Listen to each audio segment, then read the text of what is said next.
Welcome back to the Eclectic Blerd's Niche channel.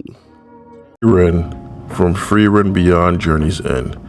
Free Ren's duality is the biggest draw in my opinion.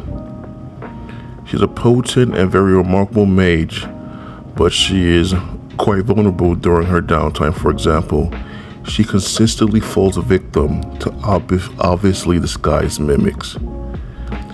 And she can barely take care of herself in non-combat situations as well. She relies on Fern to help her with much of her daily activities.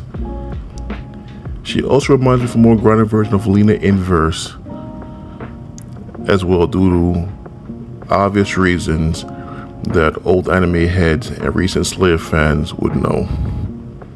Fern from Free Ren Beyond Journey's End. Fern reminds me of that child who has to mature at an early age because their parental figures are flakes. And she lives this in a way that she takes care of her mentor and the rest of her family as a motherly figure. And despite her mature demeanor, her youth is shown and quite obvious when she's upset. She tends to pout often and acts hot and cold when she's acts very cold when she's angry. I also love how she's such a potent and perceptive mage despite her youth, and she can contend with powerful foes ranging from ancient demons to a deadly Freeran doppelganger. Marcel Donado from Delicious in Dungeon.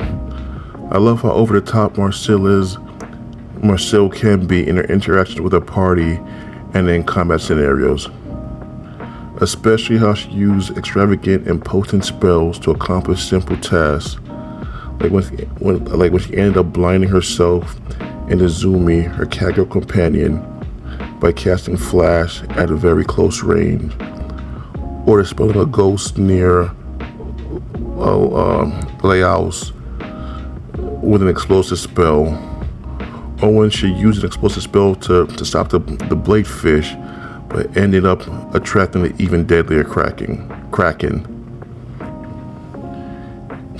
And her magical versatility and range in spells is another reason why she's a favorite of mine. Your Forger from Spy Family. I also love Yor's duality. She's a complete klutz and a bit of an airhead in her civilian life, but an extremely skillful and lethal assassin in her role as a Thorn Princess. And I also love how she's like a seamless blend of comedic goofball and badass protagonist. It's almost like she's like a bit of Orihime in the goofball aspect, and Yorichi in like the deadly badass assassin aspect. And I also love how she puts her all in both roles. So as a mother wife figure, she puts her all in it to comedic effect, and as a Thorn Princess, she puts it all to lethal efficiency. And last but not least is Kobeni Higashiyama from Chainsaw Man. I love Kobeni's pragmatism.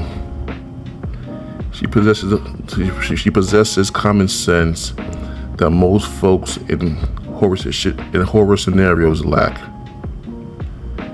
She wouldn't be that adventurous and ill-fated type to go exploring an abandoned funeral home or investigate the natural noise coming from the dark. She's smart enough to go the other way. And she had enough sense to quit being a devil hunter when things went pear-shaped. And her unexpected combat skills and proficiency with a knife also impressed me.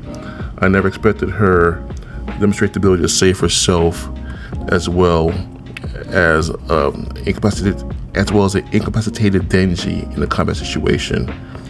So she's definitely a character full of mystery and surprises. That's one of the reasons why she rounds out my list a favorite new gen protagonist. If you like this content, please share, like, subscribe, comment, and turn on notifications.